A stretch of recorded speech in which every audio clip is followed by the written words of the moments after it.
Two voices who know the job well and know the politics well. Ken Cuccinelli served as acting DHS Deputy Secretary in the first Trump administration, and former Trump DHS Chief of Staff, Miles Taylor. It's good to have you both. First, how much is feel? How much is fact, Ken? How ramped up is the risk at home, in your opinion, because of what's happening where I am? Well, there is more risk. You noted the lone wolf approach. That is the biggest just numerical risk in the United States, and we've just been through 4 years with open borders. So which puts us at much higher risk, and we can't quantify it because by definition, we weren't vetting anybody, to say nothing of the gotaways, and that introduces, and it will introduce for the next 2 decades or so, immense new security threats of the type you described, Chris. I mean, but let's not kid ourselves. It just wouldn't have been hard during those 4 years for any of our strategic opponents, including Iran, to put into this country sleeper cells, their own agents, whether they operate actively or whether they operate covertly to try to activate others. There are an awful lot of options there, and we just don't know much about what those possibilities are.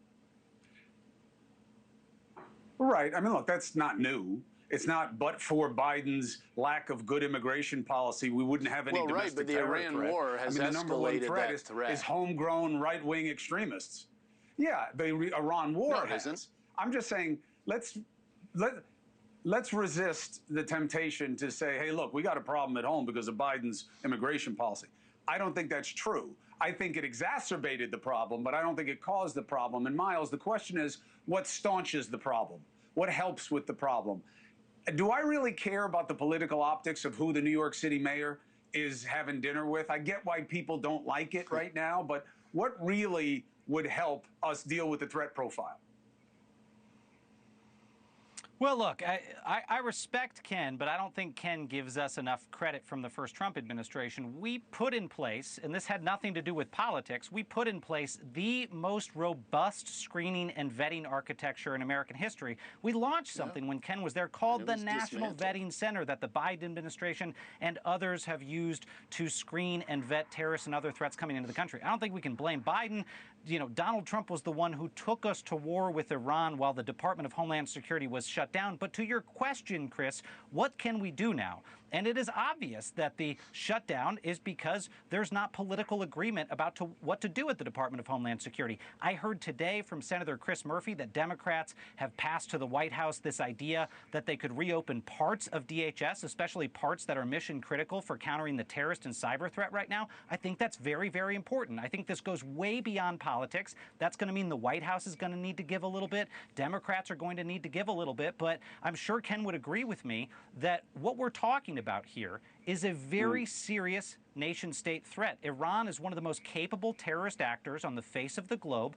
I personally would say, in the medium term, we face an almost 9/11 level threat from these guys. So, frankly, I don't care if it's Democrats that are at fault anymore or Trump's at fault. Get this thing fixed. Open the Department of Homeland Security, address some of the civil rights and civil liberties concerns, but let's make sure we're protecting the American people and soft targets and crowded places against attack, because even if we end the war today, these guys will continue the war for weeks and years to come. They've got a long memory, and we're going to have to work hard to defend against it across administrations.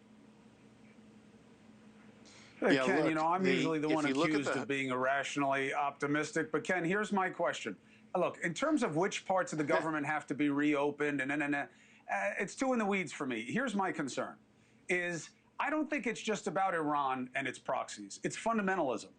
I don't think there's any connection between the Austin, Texas guy and the guys in New York, except they're both pissed off and looking to use the language of violence to express their extremism. And whether it's being in Iran or whether it's what's happening in Gaza or whether it's policing or whatever it is, Ken, do you think we've entered a phase of just civil revolt in America that we're going to have to deal with, and it's hard to control? Well, we certainly have on the left. We had to deal with it in the first Trump administration.